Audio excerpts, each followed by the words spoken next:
Il devient de plus en plus évident pour un nombre grandissant de croyants que nous nous approchons à grands pas du moment appelé communément la fin des temps, que nous sommes maintenant tout proches des événements précédant directement le retour de Jésus-Christ, c'est-à-dire l'avènement du dictateur mondial qui va, nous dit la Bible, établir son règne de terreur sur la terre entière, durant la période que la parole de Dieu qualifie de grande tribulation. La Bible nous parle de cette période à différents endroits, mais plus particulièrement les livres de Daniel, le livre de l'Apocalypse et dans une moindre mesure le chapitre 24 de Matthieu. Beaucoup se sont employés à déchiffrer ces écrits assez obscurs, il faut le reconnaître, avec plus ou moins de bonheur.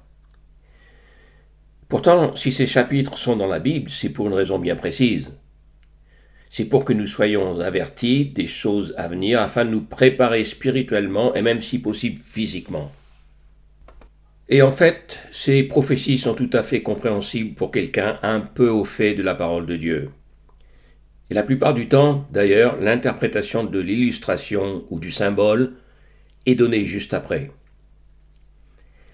Je ne vais pas dans cette vidéo couvrir chaque détail de ces révélations, ça serait trop long et trop fastidieux pour une seule vidéo.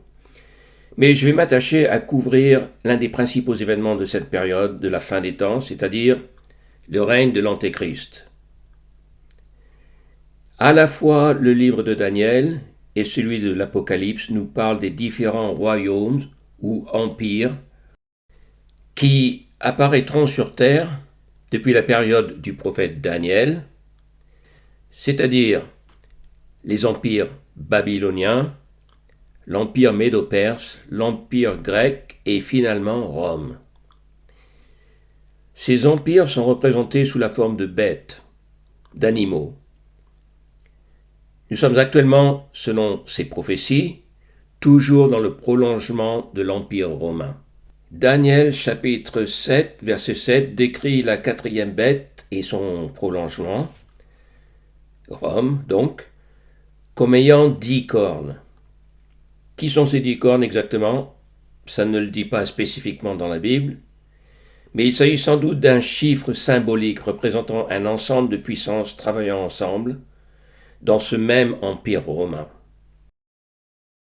Et puis, et c'est surtout ce qui nous intéresse, la vision nous décrit un autre royaume encore à venir.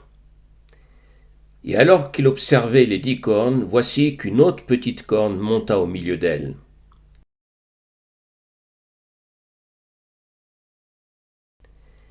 Et cette corne avait des yeux comme des yeux d'homme, et une bouche proférant de grandes choses. Daniel 7, 8. Et cette corne fit la guerre contre les saints. Les saints, ce sont ceux qui ont été sanctifiés, donc lavés de leurs péchés par le sacrifice de Jésus-Christ sur la croix, lorsqu'ils ont mis leur foi en lui, donc les chrétiens. Voir ma vidéo sur ce sujet. Cette petite corne, donc, qui apparaît au milieu des 10 cornes, représente le leader mondial, donc le dictateur à venir, l'Antéchrist, qui va bientôt apparaître. La Bible nous donne une indication quant à la région du monde d'où il sera originaire. À la mort d'Alexandre le Grand, son royaume fut divisé entre 4 de ses généraux, du fait qu'il n'avait pas de descendance. Daniel 8, 8, 9 écrit « Et la grande corne fut brisée ». La grande corne dont on parle ici, c'est la Grèce en fait. « Et 4 cornes de grande apparence s'élèveront à sa place. Et de l'une d'elles sortit une petite corne, et elle grandit extrêmement. » L'Antéchrist donc viendra de l'une des 4 parties du royaume d'Alexandre le Grand. La Bible nous décrit aussi quelqu'un d'apparence physique impressionnante. Il aura un visage audacieux, nous dit la Bible. Il est décrit comme un personnage hors du commun. dotés de dons pratiquement supernaturels. Quand les méchants auront mis le comble à leur révolte contre Dieu, s'élèvera un roi dur et expert en intrigue. Grâce à son habileté, il réussira à tromper beaucoup de gens. Daniel 8, 23, 25. Il aura des dons d'orateur hors du commun, comme certains leaders du passé. Et il lui fut donné une bouche qui proférait de grandes choses et des blasphèmes. Grâce à son habileté, il réussira à tromper beaucoup de gens. Comme Hitler qui, lorsqu'il prit le pouvoir, au départ résolut nombre de problèmes économiques en Allemagne. Ou Napoléon, par exemple, qui a mis fin au chaos qui régnait en France suite à la Révolution française. L'Antéchrist va au départ apparaître comme la solution aux problèmes du monde. Il va entre autres mettre fin aux problèmes du Moyen-Orient grâce à un traité de paix pour 7 ans. Et il, l'Antéchrist, confirmera une alliance avec la multitude pour 1 semaine. Daniel 9, 27. 1 semaine correspondant à 7 ans. Le traité de paix aura une dimension sans doute religieuse, car il est qualifié à plusieurs fois de Sainte Alliance, dans Daniel 11, 28 et 11, 30. Ce traité comprendra sans doute un volet sur l'internationalisation de Jérusalem, et les Juifs seront autorisés à reconstruire le temple de Salomon et à y conduire le sacrifice journalier. Néanmoins, la parole de Dieu nous avertit, ce traité ne va pas durer. Au milieu de la semaine, donc, au bout de 3 ans et demi, l'Antéchrist brisera le traité, fera cesser le sacrifice et établira sa dictature sur la terre entière. Matthieu 24 nous dit que c'est à ce moment-là que l'Antéchrist se proclamera lui-même Dieu dans le temple de Salomon et que commencera la grande tribulation pour les chrétiens. On sait exactement combien de jours vont s'écouler entre le moment où donc l'Antéchrist brise l'accord, installe son règne de terreur et l'enlèvement de l'Église. Comment le sait-on ? Eh bien, tout simplement parce que c'est écrit noir sur blanc dans le verset 11 du chapitre 12 du livre de Daniel. Depuis le commencement où l'on fera cesser le sacrifice perpétuel, donc dans le temple de Salomon, et où s'installera l'abominable profanation, c'est-à-dire le moment où l'Antéchrist se proclamera Dieu dans le temple de Salomon, s'écouleront 1290 jours. Donc la grande tribulation ne durera pas 7 ans comme le pensent certains, mais 3 ans et demi, 1290 jours pour être exact.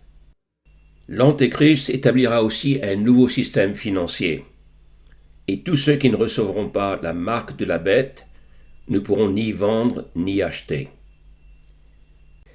Et elle fait, la bête, l'Antéchrist, qu'à tous, petits et grands, et riches, et pauvres, et libres, et esclaves, on leur donne une marque, sans doute un microchip, sur leur main droite ou sur leur front, et que personne ne peut acheter ou vendre sinon celui qui a la marque de la bête.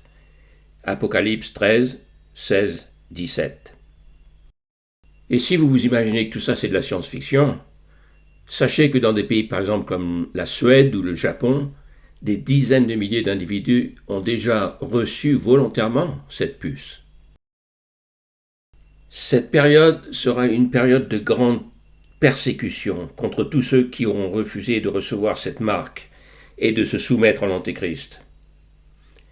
Il y aura alors, après que l'Antéchrist eut brisé le traité au milieu des 7 ans, une grande tribulation, telle qu'il n'y en a pas eu depuis le commencement du monde jusqu'à maintenant et qu'il n'y en aura jamais. Matthieu 24, 21. La fin de cette période de terreur pour nous chrétiens aura lieu au moment de l'enlèvement de l'Église, lorsque les croyants seront enlevés vers le paradis pour ce que la parole de Dieu appelle le banquet des noces de l'agneau. Apocalypse 19, 9. À la fin des 1290 jours.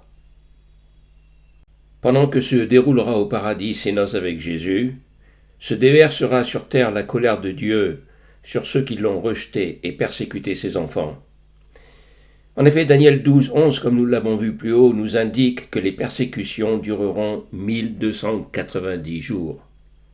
Mais le verset continue et dit « Bienheureux celui qui attend et qui parvient à 1335 jours. » À quoi cette différence de 45 jours correspond-elle? Eh bien, c'est le temps que dureront les jugements de Dieu sur ses ennemis.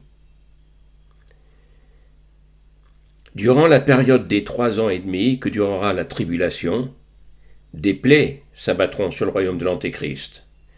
Mais après que son Église ait été enlevée, alors les jugements de Dieu seront déversés dans toute leur force pendant 45 jours.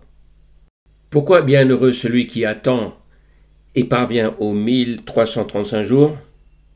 Eh bien parce que la Bible nous dit qu'après les noces de l'agneau, et donc aussi après que Dieu ait fini de châtier ceux qui l'ont rejeté et persécuté ses enfants, Jésus reviendra pour établir son royaume de justice et d'amour sur terre, et y régner pour 1000 ans avec ses élus.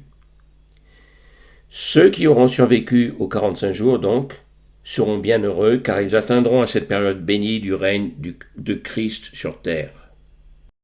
Les prophéties bibliques décrivent de nombreux événements qui auront lieu durant ces 7 dernières années et décrivent différents personnages et forces à l'œuvre durant cette période. L'objet de cette vidéo est de faire connaître certains détails et spécificités révélés par la Bible au sujet de cet être maléfique, l'Antéchrist, qui devrait apparaître, de nombreux chrétiens le pensent, dans un avenir maintenant extrêmement proche. Dans le monde, vous aurez de la tribulation, nous avertit Jésus.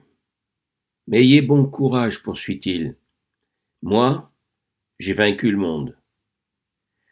Tournez-vous vers lui en ces temps difficiles, et il sera là pour vous aider et pour vous guider dans l'obscurité et les épreuves, et vous accueillir le moment venu dans son paradis. Je ne repousserai pas celui qui vient à moi.